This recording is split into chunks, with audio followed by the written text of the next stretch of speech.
Welcome back to Questing Beast. I'm Ben. Today I'm joined with another panel of guests. This time a number of people from, I would say, outside the OSR, so this should be an interesting conversation. And they are Mark Diaz-Truman from Magpie Games, Leah Labresco, and Alexi Sargent from Cloven Pine Games. Thank you all for being here. Thanks for having us, Ben. It's been great. Yeah, I've been really excited to see this conversation happen and just to get some more viewpoints kind of outside of the OSR bubble, just from other minds in the RPG space. Mark, do you want to go first? Introduce yourself, Sure. what you're all about? Yeah. I'm Mark Diaz-Truman. I'm one of the co-founders of Magpie Games. We make a whole bunch of different kinds of games, but our last 5 or 6 years has been dedicated to making Powered by the Apocalypse games. So we're the authors of Urban Shadows, Masks New Generation, Bluebeard's Bride, Zombie World, Cartel, and many, many other PBTA titles. So that's our professional thing. That said, at home, we play a lot of OSR games, sort of like the carpenter who does not want to do any woodworking at his house. So we play a lot of Godbound, and I'm a really big fan of stuff like Patrick Stewart's work, and so I'm really excited about this conversation. Great. And I think the game you're working on next is the Avatar game. Oh yeah. Like now. I'm genuinely excited for that. Yeah. So we are one of the games that we haven't published yet is Root, the RPG, which is based on the asymmetrical board game. And then of course our second license is Avatar, The Last Airbender, and The Legend of Korra, which will come out next year. So we're actually working on it right now. Like I just did a playtest last week. So pretty exciting. The good Avatar, not the blue aliens. So No. Yeah. The one that's about family and compassion and hard work and finding yourself, not the one that's a weird colonial metaphor. Excellent. Alexi, do you want to go next? Yeah, sure thing. So I'm Alexi Sargent. I do a lot of game design under the handle Cloven Pine Games. I've created games like the Emmy-nominated Secret Science Sewer Siblings and the Indie Groundbreaker-nominated Great Soul Train Robbery. I've worked on a number of Powered by the Apocalypse games, some of them in development, including Autumn Triduum, a game of religious sisters confronting the forces of darkness, and Checkpoint Midnight, a game of supernatural operatives in Cold War Vienna. And most recently, I collaborated with Leah on a Kickstarter, so I'll let her mention that in her intro. Go ahead, Leah. Hi, I'm Leah Sargent. I'm married to Alexi. I love playing indie RPGs, and then I got more into writing them when so many of our dinner table conversations revolved around games Alexi was writing and how he was revising them. So we wrote our first game together, Back Again from the Broken Land, which is a game of small adventurers taking the long walk home after the Doomslord's defeat. It's inspired by Tolkien, and it's a game where ultimately it's more about describing and hopefully setting down your burdens than combat. I've also written a duet game, Bring Home the Babe, which is about making bargains with the Fae to get your baby brother or sister back after you wish they would take them away and kind of came to regret that. Today's episode is sponsored by Into the AM. Into the AM is a web store selling a wide variety of apparel that often has sci-fi, fantasy, or psychedelic themes. They've sent me a number of t-shirts over the last few months, and I wear them all the time. I really love them. They're very comfortable. They look really cool. People have walked up to me in the grocery store and complimented me on these t-shirts. They're also very affordable. Right now they have a promotion going on where for $60, you can get 3 graphic t-shirts all in one bundle. And then on top of that, you can get 10% more off by using the link in the description right down there. So check that out if you like to check out these t-shirts, and thank you for supporting our sponsors. All right, let's get back to the show. And we're back. Let's jump into our first questions. Let's just go around in a circle, looking at my screen here. Mark, do you want to go first? What question do you find intriguing? Okay, so there are many, many intriguing questions. I think the one that I thought was the most intriguing is, are some settings easier to develop RPGs for, or do you believe it is entirely personal preference? And this is like, especially for me going into like my 10th year of like serious game design. I mean, I did a lot when I was a GM to design stuff, or, you know, hacking things when I was in that proto space between being a GM and being a designer. I think there's a really interesting reality around settings that they're sort of like the hidden starting gates for everything that you do. So there is this thing about Dungeons and Dragons that works really, really well. It's like, would you like to get together with your friends and go have adventures out in the world where most problems can be resolved with a mini game, and the ones that can't are about you laughing and talking with your friends? That sounds fantastic. Yes.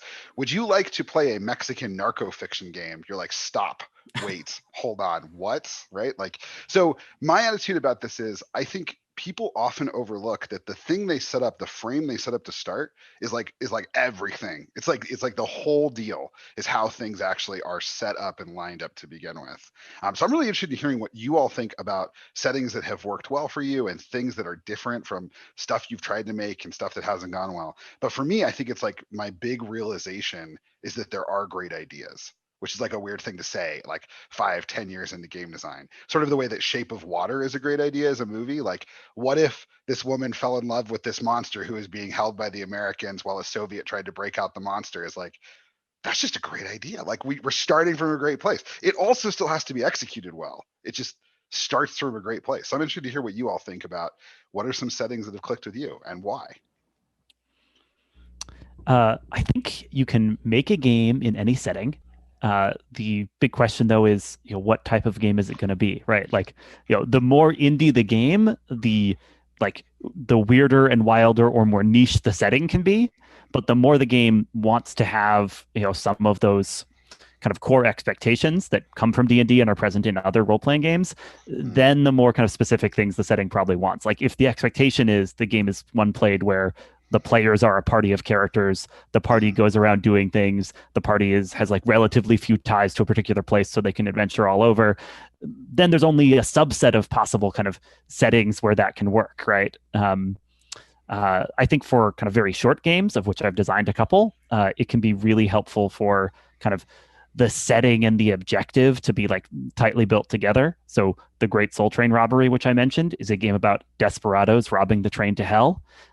You've got a setting and you've got an objective right there in that elevator pitch. And then, designing the game was just trying to live that out and like give people tools to play that. So that's my perspective on that question. I've been really interested seeing games explore a setting that hasn't worked for me so much so far, and or games I now have on my list I want to try, which is games that revolve more around mysteries. Because I think about not so much setting, but the division in novel writers between plotters and pantsers, if you're familiar with that, where plotters have, the entire wall of crazy from the beginning. They're a bit like, oh, I'm even like taking things in a color story where in the first scene, everything's going to antagonists in teal, but by the end, it's orange. It's a subtle shift or a whole structure, right? And then pantsing, where you're kind of more following the fiction as it leads you. And a lot of RPGs I know really work well on a pantsing approach, but it means they don't feel like they tell satisfying stories that have that sort of, and then everything fits into place. Right. I've played long campaigns, including in Masks, where we felt like small things kind of got built up as the GM and players got more and more interested in it. But it's made telling mystery stories very weird. I'm interested in Brindlewood Bay, which is all about building up clues and building up a way to explore a mystery together where the GM doesn't know the answer at the beginning. I just have really strong feelings about what things I make true as a player. So I don't like the central mechanic, which involves the players based on their role determining whether their answer is right. And for me, I want to know if it's right for real. And it bothers me that's not true in that world. So I'm really interested in what it would take to build a game that has the feeling of a plotted story and mystery, even though you have to assemble it by pantsy means. Yeah. Sorry, go ahead, Mark. Well, that you're actually making me think about, I think one of the challenges of talking about games is that, we joke about having these different communities like the OSR or PBTA or traditional games or more mystery games. I actually feel like they're structurally very, very different. Like that, like what I'm looking for from those games. Like when I load up, I think about like almost like loading up the software for something like, Electric Bastion Land, right? And I'm just like, look, folks, if you don't have a good time today, that's like 80% on you. You're in charge of your own fun. Go make havoc in the world. I will govern it. But if I'm running the One Ring, then like, man, I better bring the Tolkien, right? Like I better have something planned that's going somewhere, right? But I think like Mouse Guard is actually a game that kind of does both. So in Mouse Guard, you're supposed to, as the GM, pick out 3 or 4 challenges that these brave little mice that govern the territories. They're like little mice Jedi. If you're not familiar with the comics, they're amazing. They wear little capes. They have little swords. They fight owls and snakes. It's freaking awesome. Like it's like you're fighting a kaiju when you're fighting an owl. It's incredible, right? You're so brave. But you're the GM. You come up with like 3 or 4 challenges, and then you bring 2 of them into play, and maybe the other 2 come in, maybe they don't, right? And then the players have a phase where they do stuff of their own volition. And it does have this sense of feeling like a plotted comic book, but it's very specific, right? And I think as settings go, it's a great one. I mean, the mice are already in patrols. They already have like an infinite number of challenges everywhere they look. The aforementioned kaiju are terrifying to have the snakes and the owls and stuff. Like you're just watching a player be like, I stand up to the owl. It's like, you're just like, oh man, my heart, right? So like all of those setting elements, I think that's why Luke pushed so hard to make it an RPG, was because he saw really quickly, like these elements are already in place to do the heavy lifting of that plotting. Whereas I think I've seen some other games that are like, well, I've invented this whole world, and like right off the bat, I'm like, oh man, you've set yourself up for a tough time trying to emulate Game of Thrones with 17 different protagonists across this entire country / world who will never actually meet, but instead just pull strings around each other, right? So I think it's a great example of like the thing you're trying to say, which is these structures really matter, and they come out of the setting and they come out of the genre expectations around that setting. Yeah, it's interesting to think about the way that if the game you're doing is much more open and player directed versus more structured, whether there are different structures that make for better adventures for each of those, or if it works basically the same way. Like you were saying, in most OSR games, it's very player directed, but that doesn't mean that your setting shouldn't be primed for adventure. You should have all sorts of like hooks and interconnections that when players knock over this one thing, it has ripple effects that they have to deal with, and it's more up to them. But stuff like Alexi's great Soul Train robbery is similar in that you have like this situation. It's much more confined than in an open world, but it's still primed for adventure, in that it has like anything set on a train is primed for adventure, because you have like kinetic energy just like built in there. People can fall off, you can disconnect things, right? So that all that stuff is just in play automatically. Yeah. Plus, it's a train to hell. So, you don't want to get there, or find out that it's you can find out that it's run on hearts that have turned to stone, and the hearts explode when you shower them with kindness or whatever. The level of allegory creates additional levels of kinetic energy, I guess. Yeah, because I feel like in some of the games outside of the OSR, there's more emphasis on creating this like high potential energy within relationships. Rather, the OSR is more high potential energy within like faction relationships or physical relationships and things like that. So the structure is similar, but you're just playing a different kind of game. I think one of the most interesting parts about the OSR is the muscles that OSR GMs and players have developed to get things rolling.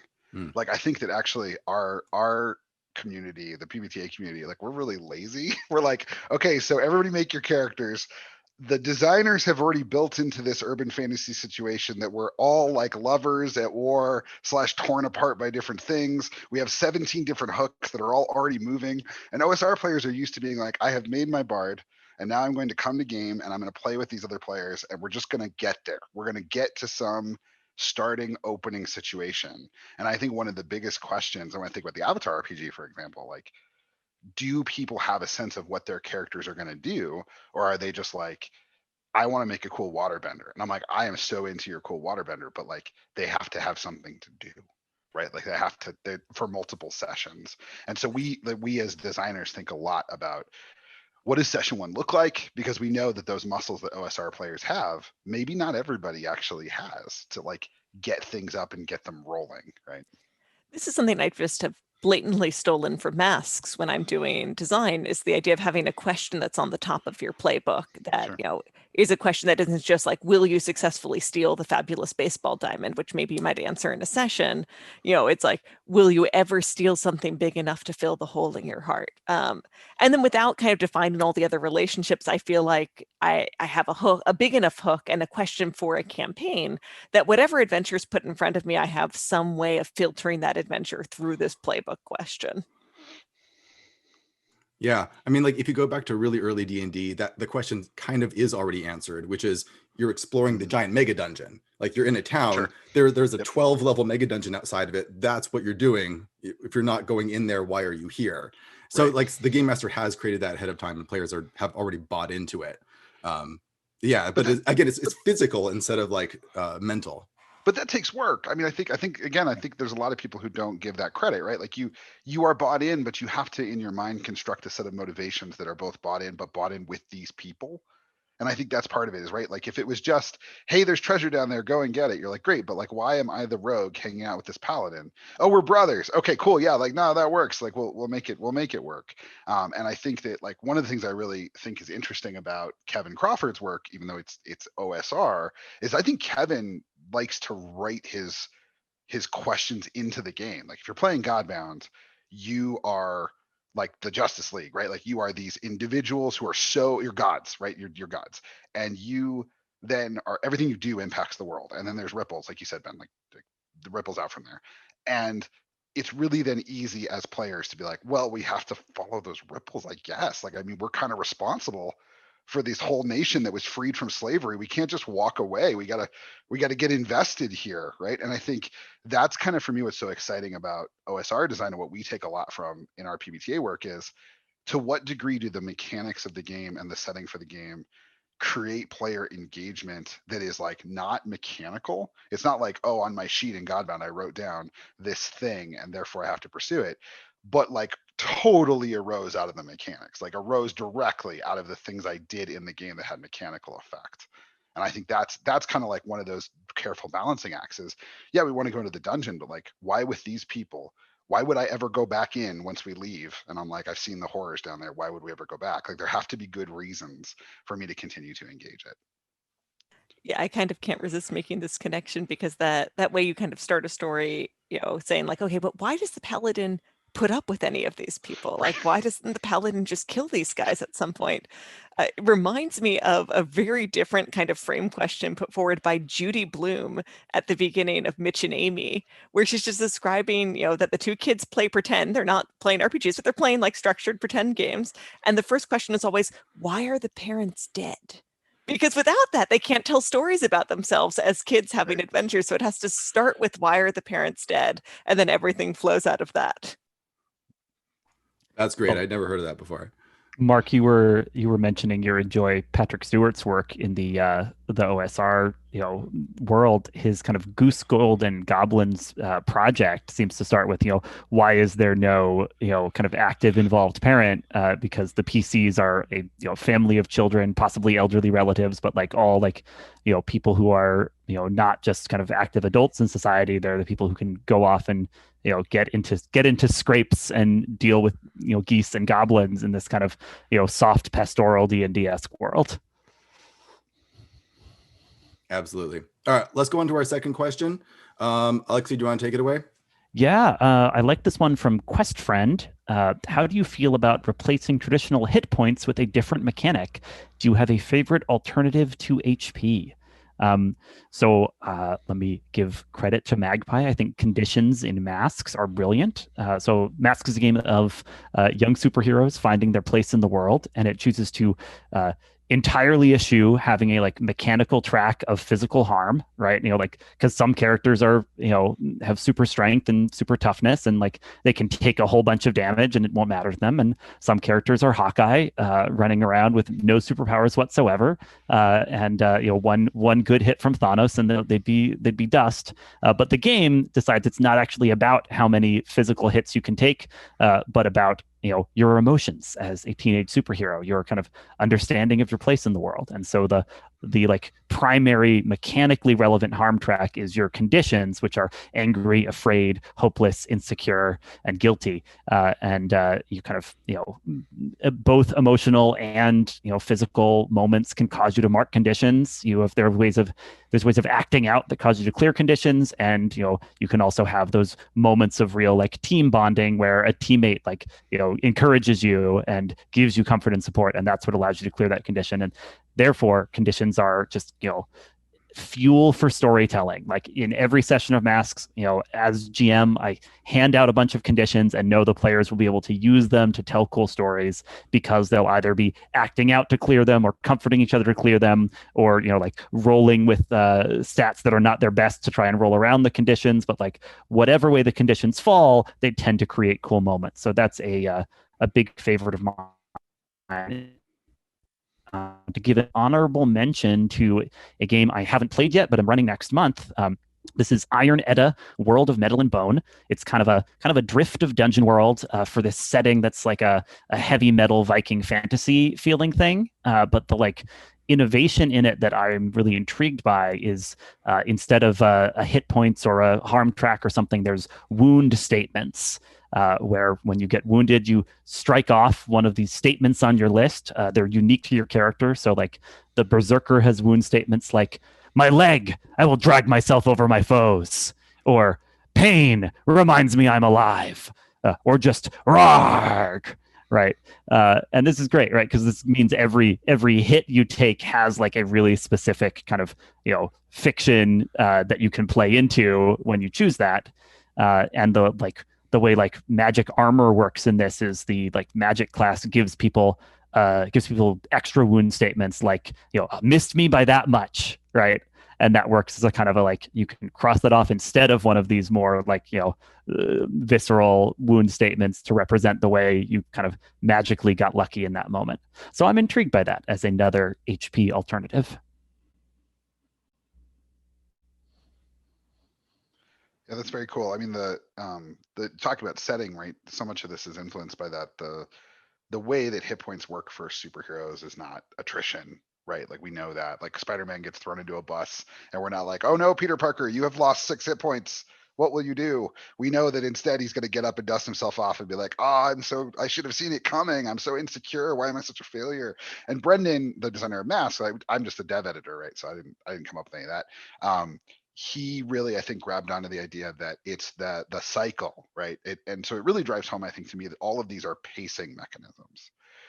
So there's nothing intrinsically great about hit points. They're just a very easy to understand pacing mechanism. It's like I've given you 72 glass beads. I will then ask you for them in increments of 6 to 12, right? You give me your glass beads until there are no more glass beads, and then we are done.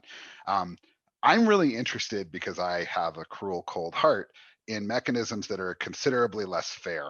So in Cartel, my game of Mexican narco fiction, the mechanic is when you get fucking shot, you roll, and if you miss, you roll, you die.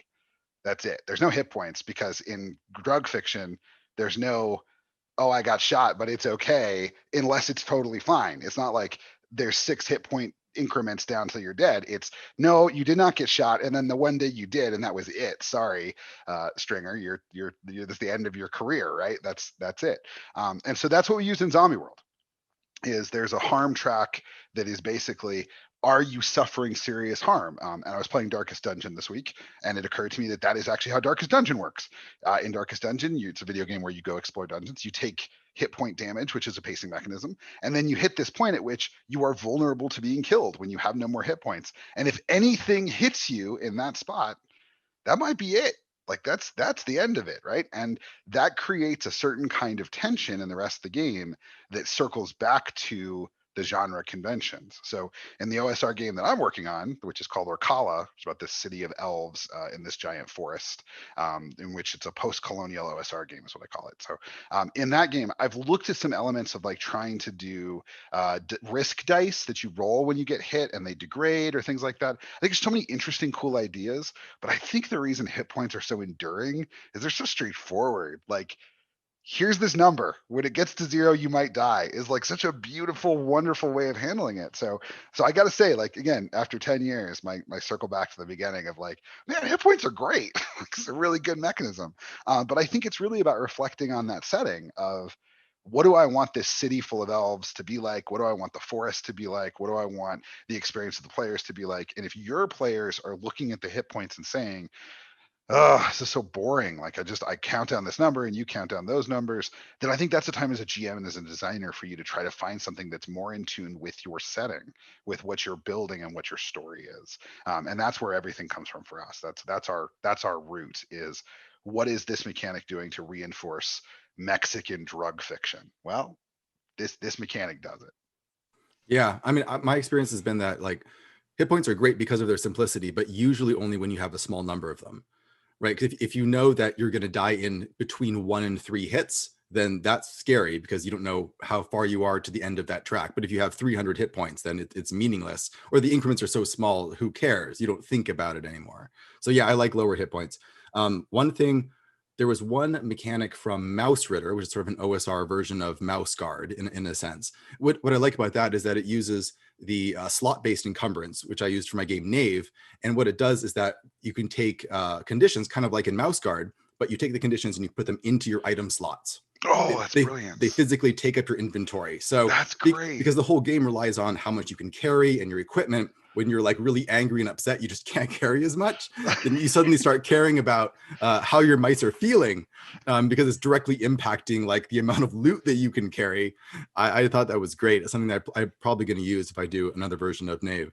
And there was one other thing. I saw a theoretical hit point system that someone did on a blog where it was a little tweak, and it said instead of counting down your hit points, count up and count the type of damage that you're taking. So instead of taking 3 damage, you say I take 3 slashing damage. You keep those in separate pools so that when you're really beaten up, you can look at these pools and say I'm almost out of hit points, and 90% of it is all slashing damage. Like, what do I look like at that point? Yeah. And then you can hook other things into it, like what sort of things can cure slashing damage, but that can't cure this other kind of damage. And you get more immersed in the fiction through that. This goes to the concept of diegesis, right? Which, if you're not super familiar with, is just the idea of things in the game mechanically being represented in the fiction, right? So the phrase kind of comes from the idea of diegetic music in movies. Like if somebody's listening to the radio, Vietnam War movies always do this. Somebody puts on an actual 70s song, and we, the audience, are hearing the song, and the characters are hearing the song. And so this is a concept we use a lot in RPGs to talk about. Do the characters have an understanding of this thing, or is it just us, the audience, that has the understanding? Does your barbarian know he's down to 3 hit points, or is it just us that knows he's down to 3 hit points? And I think that's a great way of expressing this core thing, I think, which is you want the hit point system to be a game. It needs to be mechanically engaging, right? But then it also needs to feed back into the character's understanding of themselves. And that's what's great about superhero fiction. We could just do that directly. Like, you're angry, you're insecure, right? Like, we just do it directly. But that doesn't necessarily work for fantasy fiction, right? So the idea of it taking up the slots in your inventory is so brilliant to me, because I think it says, like, okay, I know you only care about your character's mechanical effectiveness, but I'm going to tie your character's emotional state to the effectiveness. And then as a player, I'm like, yeah, that's fair. Like, yeah, I agree. I've been angry. It's hard to do stuff when you're angry. I agree. It's funny because, you're saying this is a little harder in fantasy, but in Backgammon from the Broken Land, it's basically the same as Mexican narco fiction. Like, either you're fine or you're dead. Because you're basically hobbits. So we're not assuming that you can survive encounters with people who are much tougher than you. There's no harm track for wounds. Like, if you're in a really tough spot and you can't get out of it, your move is make a desperate stand, and probably you die unless you've unlocked other stories of dooms. And all our harm track is about the burdens you're carrying, which you give a name to kind of describe whether it's, survivor's guilt or this specific lie I told. For me, I always want there to be some real fictional payoff whenever you're addressing a harm track. I don't want it to be that sense of I've got 3 free ones and then story starts. Though I think I'm often more into harm tracks where you don't, or a way of tracking harm and what's happening to your character where you're not trying to restore it back to blank. You're not trying to heal back up to 0. I think there's a distinction between kind of changes that happen to your characters as the result of harm versus damage you take that you're trying to ultimately wipe back out to a blank slate. I think the game 10 Candles is interesting in this respect, where you're really using up parts of yourself, and satisfyingly, you get to literally set them on fire to indicate that you're using them up. But I'm pretty into kind of translating some of the mechanics of Pandemic Legacy over to RPGs, where you're taking your character sheet, you're physically altering it, you're permanently changing it as the result of harm or experiences, rather than just, you're making the marks, then you're erasing them and setting them back to 0. At the end of the Masks campaign that Alexi and I had for more than a year, we had a doomed who was super doomed, and just like very close to going out, and had gotten involved in really dangerous magic. And so Alexi wrote a custom move where one of the possible consequences was cross out a basic move on your move sheet and you can never use it again. And that in some ways is a currency. There are only so many basic moves. You can work through it at a certain pace. Wouldn't really make sense at the beginning of the campaign. But I liked what a big statement it made about harm. And I like making room in a game for a kind of harm you can't just heal, you move forward with as a kind of character who's different from the experience. That points a little bit to for me as an advisor to GMs / designers, right? I think this is both within the OSR tradition, right? It's about picking and choosing what systems you're using, but also for designers who are trying to build really complex, consistent, thorough systems on their own. Part of this is like, how much do you want violence to be the center of your game, right? And the irony is, like, for Cartel, as a game about Mexican drug fiction, violence is actually not what the game's about. There's one of the 7 moves is dedicated to violence. And when we do harm and you roll and you die or don't die, that's in some ways about us being like, cool, we're done. That's it, move on. Everything in Cartel is about the consequences of violence. So you have to ask, like, is your game about pacing violence? In which case, cool, like some hit point mechanism is great for just pacing things, especially, Ben, as you pointed out, if the numbers stay really low, right? Like, then it's like every one feels meaningful. But sometimes it's like, yeah, my game's not about violence at all. So like, you don't even need a harm track. Like, don't even have harm tracks. If you don't spend all your time fighting, then don't worry about it, right? There's other ways of addressing that fiction. And I think that's one thing we really want people to think about across all these kinds of games is, like, what is your game about this thing? Then it needs to have some space to play to do that and have it be meaningful. But if it's not really about that, it's about something else, then that really opens up the possibilities for you to do some really different things, right? And obviously a big chunk of Dungeons and Dragons is about these little encounters, in which case they must be paced, they must have consequences. That's great. But if your game is about hobbits journeying home from the terrible war, then maybe, like, that's not necessary. Come up with something else that gets at that core idea a little better. Yeah, something that you pointed out, Leah, about crossing off moves on your character sheet as a consequence was made me think of a connection to something that people talk about in the OSR, which is the idea of attacking the character sheet. So if you want to make cool monsters, don't start hitting their hit points, just start attacking weird things on their character sheet, like their attributes or like how much equipment they can carry or just other weird stuff. That'll start messing with them when they start having to write other things on their character sheet. Now they're scared. Yeah. I just love that because it's so unexpected. Let's go on to our next question. Do you have one, Leah? Yeah, I think it kind of spins right off of this. So we got a question from Droid Blasta. Is the theme or the mechanics of the game more important? And, I'm definitely going to say theme, because I think that's really what guides all the mechanics. That's kind of the lodestone you're testing your mechanics against. Are they serving what the kind of story I'm trying to tell? And I think it's so interesting looking at 2 games that employ, in some ways, like the same mechanic, Dread and Starcrossed. In both cases, the core mechanic is there's a Jenga tower, and what happens to your character is determined by how you interact with its fragility. And they're telling really different stories, a horror survival story and a heartfelt horror survivor story of what is it like to be in love with someone but not be able to act on it. And so I love how they take, like, what can this mechanic do for you? It really makes suspense even more visceral than it feels like right when you're holding the dice above the tray. It makes everything about this sense that things could fall apart at any moment, but it's so guided by theme. And I think that when I'm designing, I can look to theme to kind of check my mechanics, but my mechanics themselves can't tell me if I'm on target for a game. I can find an interesting mechanic, but I have to find a theme it serves. Yeah, like in OSR stuff, it's interesting. I don't know. It depends on what the questionnaire means by theme exactly, because that could mean a lot of different things. But in general, like the OSR tends to really de-emphasize mechanics in general. Like, it's weird. We have a weird love-hate relationship with it because everyone in the OSR loves mechanics in the sense that everyone's making their own heartbreaker. Everyone's doing it. We're talking about it constantly online. When we actually play the game, we just leave them in or throw them out as we feel like it. Because the focus is so much on the diegetic fiction, on what's actually going on there, and then you kind of bring mechanics in if it feels like it would help there, and you kind of remove them when they don't need to be there anymore. So I feel like that, for me, that is probably the biggest priority. It's so funny you say that because that's like that's how we talk about design, right? So in a lot of ways, I've come to understand this question as, what is more important, the theme of the meal, the recipe, or the ingredients? And I'm like, well, that's kind of a false choice, because I can tell you that if you go get really good ingredients, you're on a really good path to having a good meal. But there's like a whole bunch of stuff that's got to go into that, right? And I think procedures are a weird thing here, right? Like this idea of saying, like, it's not a mechanic that we do things this way, but the procedure of the game is such that we do things this way every time, right? This is how this part of the game is determined, right? If the procedure for, say, social conflict is, okay, you, the group, tell me what you say to the king, and I will tell you what the king says in response, and then you say more things until I am satisfied with the way you have persuaded the king, or dissatisfied and tell you I am such. That's a rule, kind of, because it's not a rule. Like, it's a rule by the absence of a rule.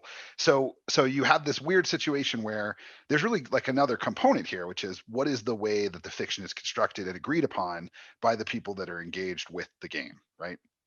So for us as designers at Magpie, I think we're trying to do the thing, Ben, that you're talking about, but pre-package it in a way that other people can then access it and do their thing with it. But of course, what I love about the OSR is that, like, I can whip up something for my friends. Like, well, these friends like don't really like Trek and HP, so why don't we do this other conditions thing for them? And that's kind of beautiful and awesome. Like, when I had this moment of realization that it's about swapping in and out mechanics to fit my group, it's like, oh, it's beautiful. But I think that for me, I'm actually going to disagree with Leah, because I think the mechanics for me are the thing that makes the promise of your theme real or false. And I think for the most part, theme is about choosing something for your group that's going to work. Like, you guys all want to be vampires? Cool, we're going to be vampires. That's great. And people can play towards that theme, but as people, they do tend to follow the incentives that you've laid out, positive and negative, in the system. And I'm not like a big incentives game designer in the sense that I just believe each incentive is the only thing that matters.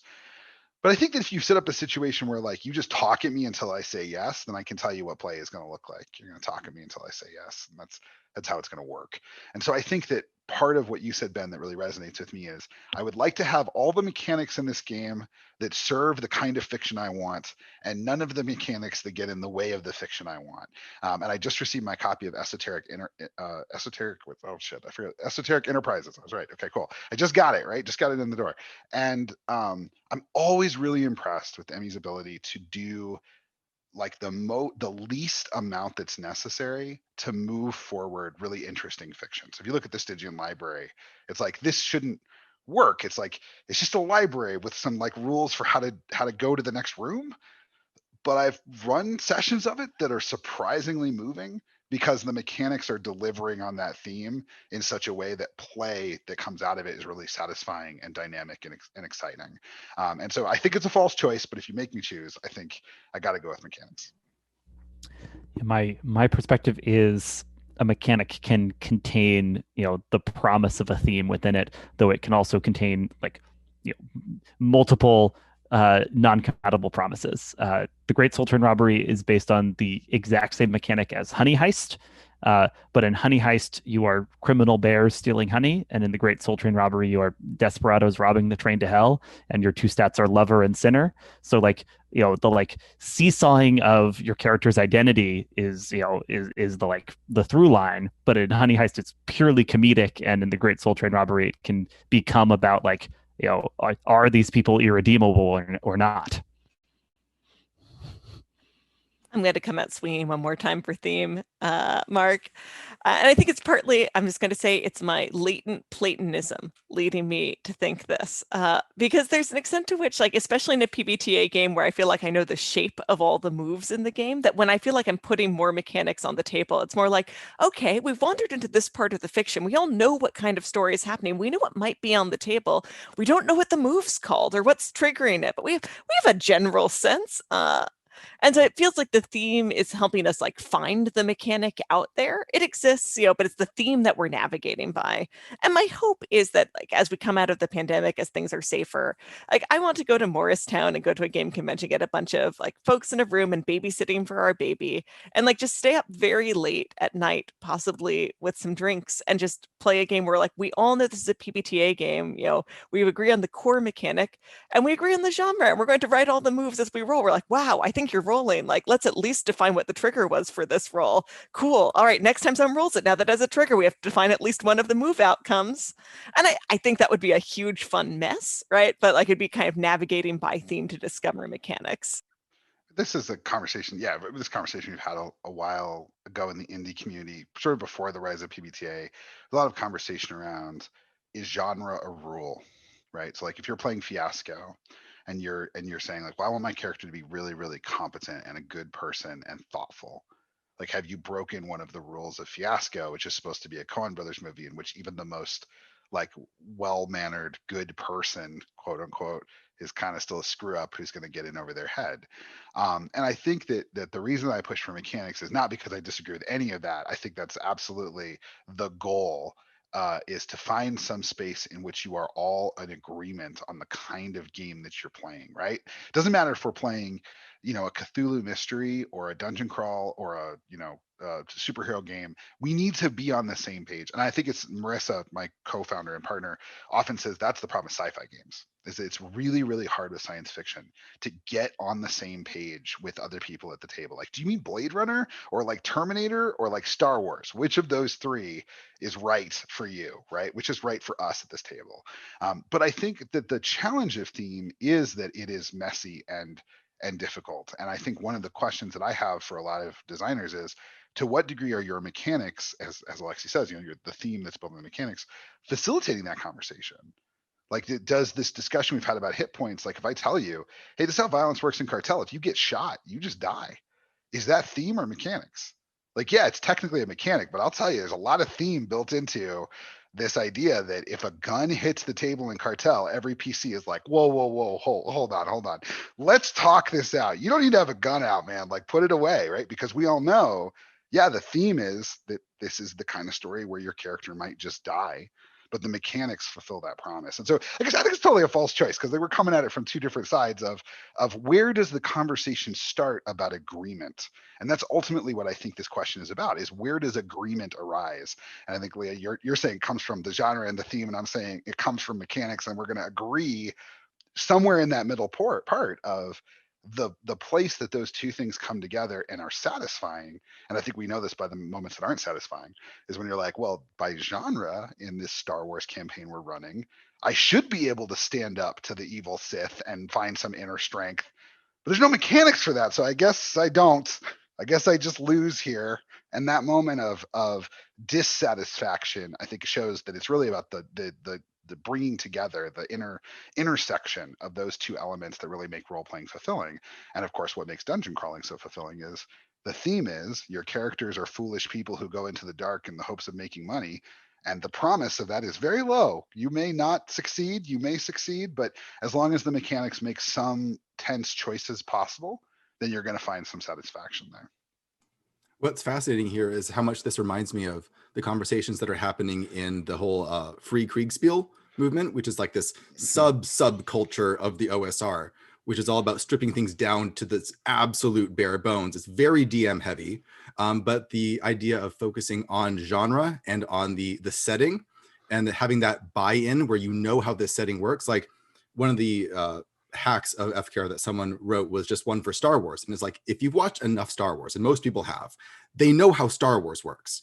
Like, if you have enough Star Wars geeks, you can run a complete Star Wars campaign with virtually no mechanics, because people understand what the rules of the genre and of the setting are. And so much can be left up to what John Ross calls the like invisible rule books, the parts of the rules that are there and everyone understands them, but you didn't write them down anywhere. Well, Ben, I'm sorry for doing this to your comments, but J.J. Abrams' The Rise of Skywalker is proof you can watch an enormous amount of Star Wars and not know what Star Wars is. Dunk. Yeah. I mean, it's funny, right? Because part of this is about the reason I'm always sort of resistant to freeform, which is, again, what this movement is at some level, is a resurgence of freeform, which is really about declaiming responsibility, right? So for me as a GM, I really struggle to tell my players, yes, the king agrees with you, or no, the king does not. It's actually really hard for me. And it's because I want to be fair to them. Like, I want to honor their contribution and what they've said. And I want to be fair to them as players and understand, like, some of my players are more persuasive than other players. And I want to be true to the fictions. I have all these competing feelings. But like, it's interesting, Leah, that what you said is, I want to sit around at a table with people and agree on where there is uncertainty. And that's kind of an amazing statement. You're not like, well, we'll just all come to agreement about the fiction, which I'm always like, will you really? Or will just one loud person decide it? You're saying we will all know when we've reached a moment where we need to roll dice. We'll all know, okay, now this is the moment. And that's really cool. It's a good idea, because it's like, rather than just being like, yeah, we all agree, you're saying we all agree that we don't agree. We all agree that in this moment there will be some uncertainty, either because the genre demands it or our group demands it. right? But one of those two things, we're going to hit this moment where, do you hit the goblin? I don't know. Let's roll, because we can't tell yet whether it has happened. One other concept that this reminds me of is just the idea of the fruitful void, where people talk about, there was a conversation that went on for years. I'm sure a lot of you have experienced it, where it's like the rules that you have in the game determine what your game is. But where there's so many counter examples to that, where it's like a lot of times what your game is about is the place where you didn't write any rules, so that more stuff could kind of blossom in that area. So it's a weird thing to try and figure out in your game. Like, do I enforce my theme by putting more rules there or taking them all out? It's like, it's hard to figure out sometimes. We literally attended a seminar not too long ago where Mark gave a lecture about the fruitful void. Yeah, I mean, I thought Vincent's quote on it from last year was really good, because somebody asked him about it on Twitter, Vincent Baker, the creator of Apocalypse World, and he said something to the effect of, you need to point your game at something, and then you need to make sure the rules don't trample that thing. So like in Cartel, it's all about morality. Like, yeah, you are part of a drug cartel. What is too much for you? What is too far? What are you willing to do? What are you willing to do to keep yourself alive, keep people you love alive? If I put a morality track in Cartel, it just ruined the whole freaking thing. Like, because then every decision you look and you say, well, I'll drop a morality point. Yeah, I'm fine with that. I'll take a morality point hit. It needs to be like, oh man, am I gonna kill my friend? Fuck, like he really screwed up this time. Like I really should, if I'm being smart, kill this guy, right? So then you, the player, are like really stuck in that moment. And I think, yeah, like there is a tendency among indie designers, not OSR folks, but indie designers, who say, well, I just need more rules. Like just keep putting them in there. Every little piece will be defined. And I think that's the point at which the mechanics start to strangle what makes games fun and special, is to have that space where you don't know what's going to happen and we have to figure it out together. Excellent. I think we have time for one more question. We can go back around to Mark. Let's see here. Let's do let's do something easy. D&D's combat. This is from Wuggy Knot, which is actually my new favorite screen name. That's an amazing screen name, Wuggy Knot. D&D's combat and exploration pillars are mechanically fairly robust, depending on the edition. Should D&D have more mechanical support for the social pillar? And what would that mechanical support look like? Is it fair to say that social play isn't really part of the game if the players are expected to come up with it on their own? And I'm attracted to this question for two reasons. One is there was another question, and I believe it was your question, Ben, that said, what has worked for you for social combat? And I remember, I don't know if you remember this, Ben, but one of our conversations on Twitter, before I decided also conversations on Twitter are maybe not wise, it was about this question of like, why does Burning Wheel in particular have this giant social combat system that is completely incomprehensible to outsiders? And I was like, I'm gonna go to bat for Burning Wheel's, Duel of Wits, because I've had really satisfying Duels of Wits conversations, right? Like there have been moments in which they've been really, really good. I'll give you an example. I run a long like 50 session plus Burning Wheel campaign for my home group, in which they play Agents of the Spire, the Order of the Spire, which is supposed to go around and deal with artifacts from previous ages. But they're like the Night's Watch. They're no funding. They are completely outclassed by everybody else. They're supposed to be apolitical, but everybody wants to tilt them to their particular house or whatever. They just have a really tough job. And in it, one of the characters has an ex-girlfriend who was like leading a revolt. And she went to go talk to this ex-girlfriend and did a Duel of Wits. And I said, great, the stakes for this are, if you lose this Duel of Wits, you're going to get back together with her because she wants you to join her and go off and join the revolution, right? And she's like, okay, yeah, I'll come up with a compromise. I'll get something in the middle, which is how most Duel of Wits goes. And then she just whiffed it, just completely whiffed it. Ended up being bound to betray the party, right, to this person who she loved in the fiction, right? And it was like such an unexpected outcome, but also exactly the kind of thing that happens in fiction all the time, right? You go to talk to somebody and you're like, look, you got to knock it off. And then the next thing you know, you're on their side and you're like, how did this happen? Why did I agree to these things, right? And it became like this, it's still to this day, like, remember when you betrayed us and lost that Duel of Wits? But I also remember, Ben, that you talked about, the what it takes to set up a good fight scene. And that really inspired me to think about, what does it take to set up that kind of situation? We have to believe in the character. We have to believe in the character's motivation. We have to believe in the NPC's motivation. We have to all understand the combat system such that the player can't be like, whoa, whoa, whoa, I didn't know what's happening here. Everybody had to be on board. The same as running a giant 3.5 fight, right? And so the question I think for me is, when people are asking me, like, what do I want from social combat? Are they actually asking for something that they're missing, or are they asking for something that they don't know what it would be like to have? And I think a lot about the ways in which a lot of Powered by the Apocalypse games look like they have social combat, but they don't. What they have is a way of generating unique and different outcomes in social conflicts, meaning that many, many, many Powered by the Apocalypse games resolve things in a roll or two. Like, you have a conversation, we roll, you persuaded them, great, cool, let's move on. Because all I care about is the interesting outcome, not the back and forth of the moment.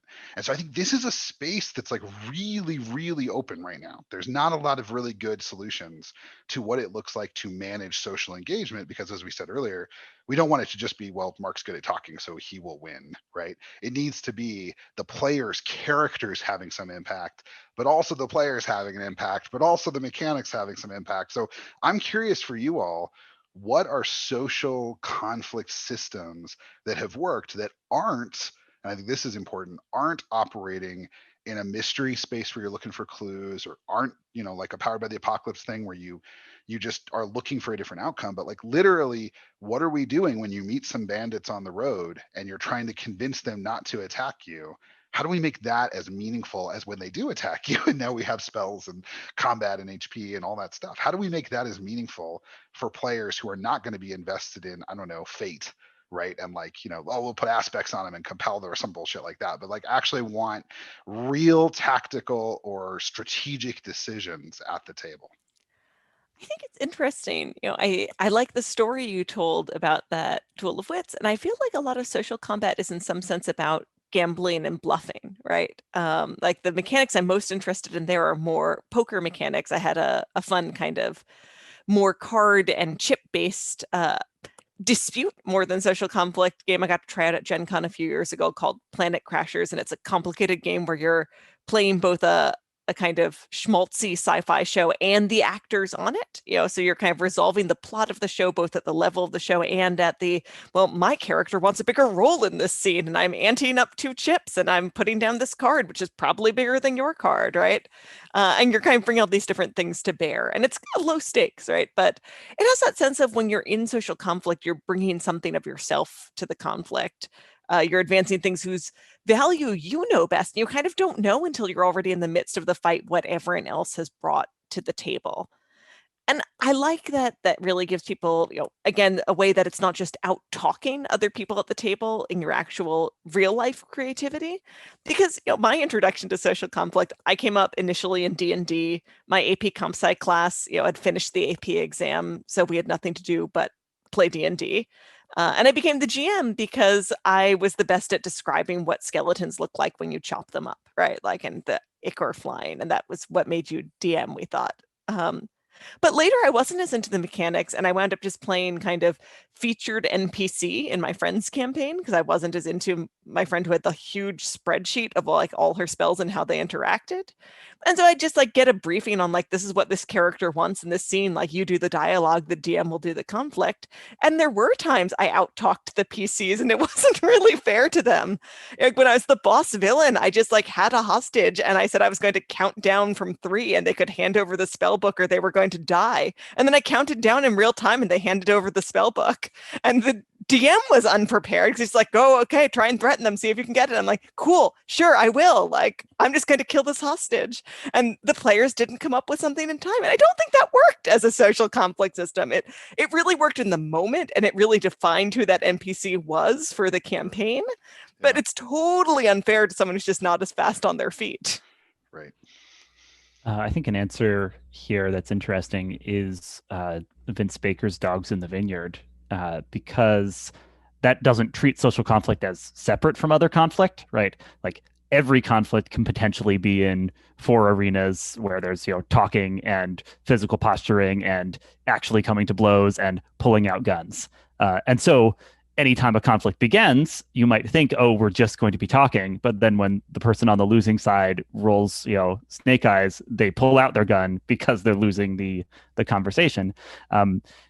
Or you could have a conflict that remains entirely social if no one's willing to like put the potentially much worse consequences on the table that come from escalating to violence. And that's a system that's has a message, right? That's a system that's pointing at a particular theme, but it's also a system that has like a lot of promising bits to it for anyone who wants to like pull something apart and think about how a conflict can exist in different arenas, how a conflict can go in ways that none of the participants expect as they're rolling and seeing and raising and figuring out whether what they're bringing to bear is enough to push the other person the way they want to push them. Yeah, it reminds me a little bit of actually Blades in the Dark has a really interesting social conflict system. The way Blades works is you have 3 positions. You can be sort of in a strong position, a medium position, or a weak position. And you can start at a strong position. And one of the consequences of failed rolls is to slip, is to lose that position. So I've watched some really interesting conversations where we start up here, like, okay, I'm in control. I tell you what's going on. Here's my roll. I miss. And the GM then says, well, I'm going to reveal something now that shows that you're actually not as maybe in control as you think. Now the conversation's not over. We haven't resolved it. We've slipped from confident to risky, right? From in control to now there's something at stake. And that's something that I think could definitely be lifted for Dungeons and Dragons, like to think about starting a conversation and saying, okay, who has the power in this conversation? Okay, a failed roll does not mean that the power is fulfilled and the conversation's over. It may mean that the power shifts in the conversation, and that shift may have several states. And if you can kind of track those states, then what you say matters because we're all bound to the fiction of what we've said. But also your role matters because if you slip to a different state, then they're going to be in a place where they're willing to do things they weren't willing to do before. And that can combine well with actually the mechanic I use all the time for OSR games, which is the reaction roll, right? To say, I got 2d6 here. They're going to be anywhere from absolutely hating you to absolutely loving you. And then we're going to see where we go. Maybe there's some way to combine those ideas into a reaction roll that the players then engage with and shift. And then it would be as robust and would have some teeth that would get us to something, not a social conflict system a la Burning Wheel, but something that would allow the players to see in real time how the conversation is going and see how it's represented. I think the other interesting question is just how you have a layer between the players and the characters as you're having social conflict, because to an extent everyone knows you can have social conflict between 2 PCs with no mechanics. It's just a conversation. You've got everyone at the table who embodies those characters. It can also go on for a really long time. So like one of the reasons you want mechanics is just to kind of focus on what the question of the scene is. But I think the other reason is because it can surprise you, right? Like the question is, when we have social conflict, is this a game where if I know what I want and you do and we negotiate between ourselves, like we have that whole process under our control as player characters? Or is there a sense in which engaging in social conflict can always mean it slips away from our initial intentions as players?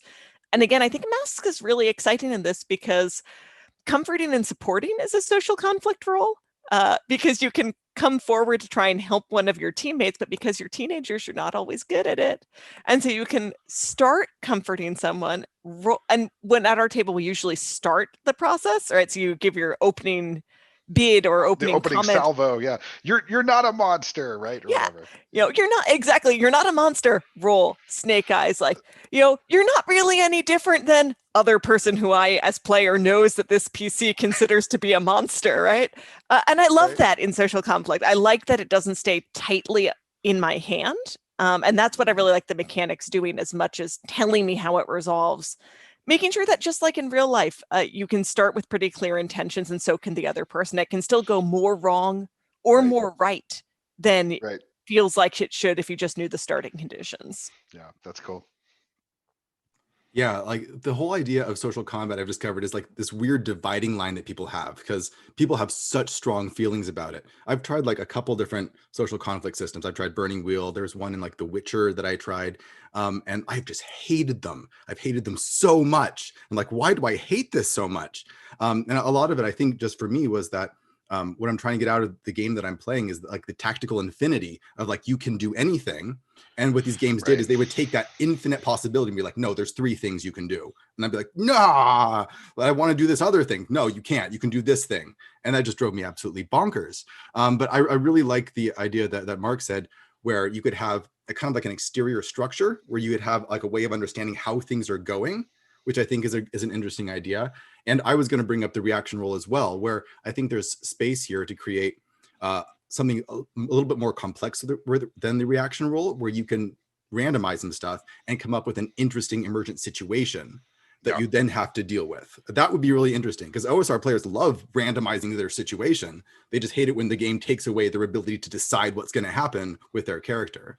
I think my question there though is I agree that Burning Wheel Burning Wheel has many issues that come up with this. One of them is fight as an idea has like 17 moves, and Duel of Wits has like 8 moves, but some of them are only for dwarves, and some of them it's so Luke, like everything is so specific, right?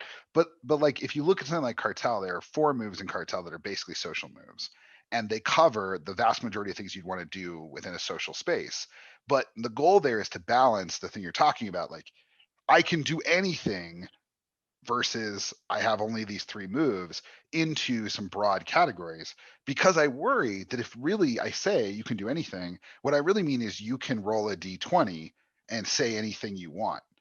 But the saying anything you want matters a lot less than the rolling a d20. Basically, once something is abstracted into mechanics, if it doesn't have any hooks, then it doesn't really matter what you say, other than slight fictional positioning. So I guess my question then, Ben, is what are you doing in that moment to make that fictional positioning count and not have the D20 roll just dominate the outcome?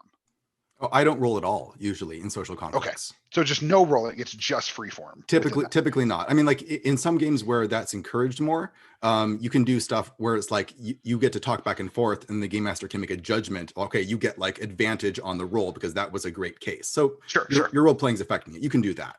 I typically tend to avoid it entirely. Although, like I said, I'll often use rolls to set up the situation. So I'll set up at the beginning. So as a DM, I'll know this monster is actually kind of favorable to this character, so it's not going to take as much. The players are going to have to talk through it to figure that out and then turn it to their advantage. How do you declaim responsibility then? Like, how do you give up your own control and let it be what it is? Do you just have to like really like meditatively just be good at that? Or like, because I think Leah, you and I both talked about this. Like, how do you let the conversation emerge separate from your own understanding of it? Yeah, that's a good question. I don't know. It's never been that much of a problem, I guess. It depends on the kind of game that you're running and like what the stakes are. Yeah. I usually have a pretty good sense of what, if it's important at least, what the NPC wants, what it would take to convince them. And then if the players make a good case, I usually just give it to them. I usually kind of lean on the player's end here. Like if the players are thinking, if they've come up with a reasonable strategy that shows, they've thought a little bit about this, then it's usually going to work, because in the OSR, the emphasis is so much on player skill and player skill, not just in dealing with mechanics, but in dealing with the world. There's an interesting thing here, because I'm the dev editor for Nahual, which is Miguel Angel Espinosa's PBTA game of Mexican werewolves who sell the angels they kill as tacos. It's fucking metal and awesome. It's great. But he had this really cool idea for NPCs called a price. And every NPC that you design has a price. And maybe that price is $100, or maybe it's $10,000, or maybe it's their life. But when you say the price is this NPC's life, what you're saying is nothing short of a direct threat to their life is going to move them on this issue. Right. And like, I really love this idea, because what you're saying is you're like, okay, between your life and an angry glare, what does it take to move this NPC? And it lets me say sometimes like, yeah, like it would take a lot, or sometimes this person will die to make sure that whatever they're going to do gets done. And I just love that idea, because it's such a simple, clear way of establishing the stakes for this character, like this one that's in front of you. I think that's really interesting, because that brings us back around to where we started talking about hit points, right? In terms of like, what does it take to stat up an antagonist, including in social conflict? And I keep being in the position of like GMing games that Alexi has written that are at the very early stage where he hasn't written the GM notes yet. There's no GM stuff. He just runs it. So now you're running it. Right. And like the thing that Alexi frequently does not write for me is any system for statting up antagonists. And then that is the question, which is like, what is the one thing I feel like I need to know about this person that can guide what they're doing here? And a price could be something, a drive in masks for a villain, something they want to prove to someone else in the scene is often interesting to me. But I think that all kind of, when it comes to social conflict, really comes down to the question of what is in some sense being eroded in this conflict, or what is trying to be matched in the case of a price. Yeah, I always write GM facing stuff last because I figure I'll just follow my own instincts at first and then eventually try and codify them into something. One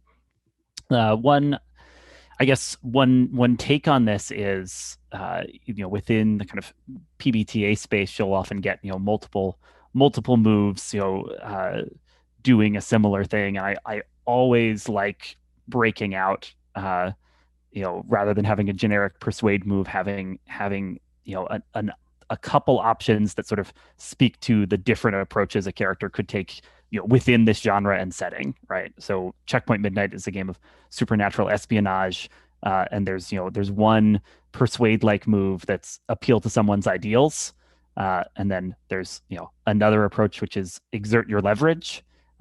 And when the time comes and you're facing down a hostile NPC that you want to turn to your cause or twist their arm in some way, it really does become a question, like, which one are you doing? And like the player can role play for a little bit, and then I can be like, okay, we're going to the dice here, but I need to know, is what you're doing here appealing to their ideals, or is what you're doing here exerting your leverage? And then that becomes like making the subtext text of what approach the PC thinks their character is taking to this moment of social conflict.